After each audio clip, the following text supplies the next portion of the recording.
Matthieu, chapitre 15. Alors des pharisiens et des spécialistes de la loi vinrent de Jérusalem trouver Jésus et dirent: Pourquoi tes disciples transgressent-ils la tradition des anciens? En effet, ils ne se lavent pas les mains quand ils prennent leur repas. Il leur répondit: Et vous? Pourquoi transgressez-vous le commandement de Dieu au profit de votre tradition?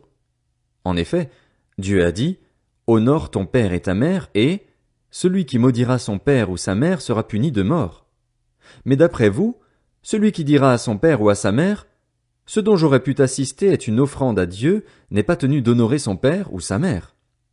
Vous annulez ainsi la parole de Dieu au profit de votre tradition. Hypocrite! Ésaïe a bien prophétisé sur vous, quand il a dit: Ce peuple prétend s'approcher de moi et m'honore des lèvres, mais son cœur est éloigné de moi. C'est faussement qu'il m'honore en donnant des enseignements qui sont des commandements humains.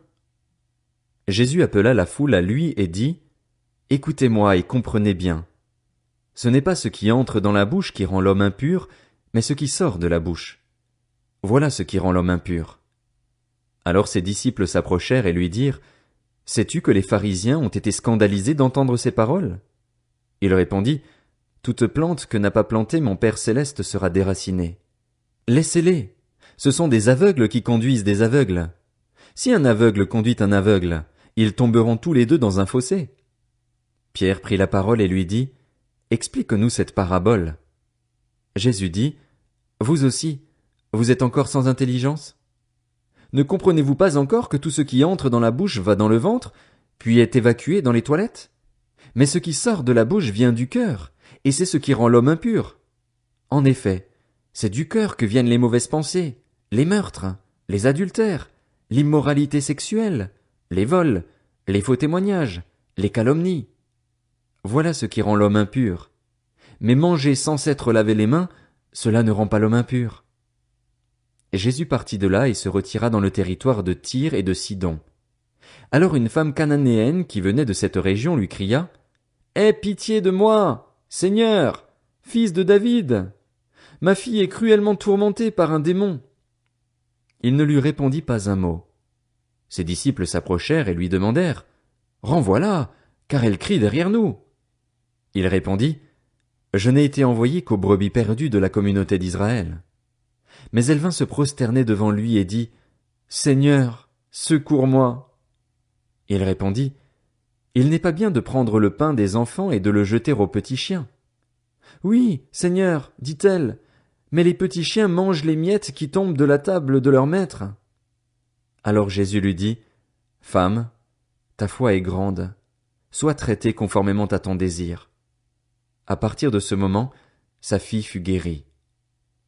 Jésus quitta cet endroit et vint sur les bords du lac de Galilée. Il monta sur la montagne et s'y assit. Une grande foule s'approcha de lui. Il y avait parmi eux des boiteux, des aveugles, des muets, des estropiés et beaucoup d'autres malades. On les amena aux pieds de Jésus et il les guérit, de sorte que la foule était émerveillée de voir les muets parler, les estropiés être guéris, les boiteux marcher, les aveugles voir, et elle célébrait la gloire du Dieu d'Israël. Jésus appela ses disciples et leur dit: Je suis rempli de compassion pour cette foule, car voilà 3 jours qu'ils sont près de moi et ils n'ont rien à manger. Je ne veux pas les renvoyer à jeun, de peur que les forces ne leur manquent en chemin. Les disciples lui dirent: Comment nous procurer dans cet endroit désert assez de pain pour rassasier une si grande foule? Jésus leur demanda: Combien avez-vous de pain? 7, répondirent-ils, et quelques petits poissons.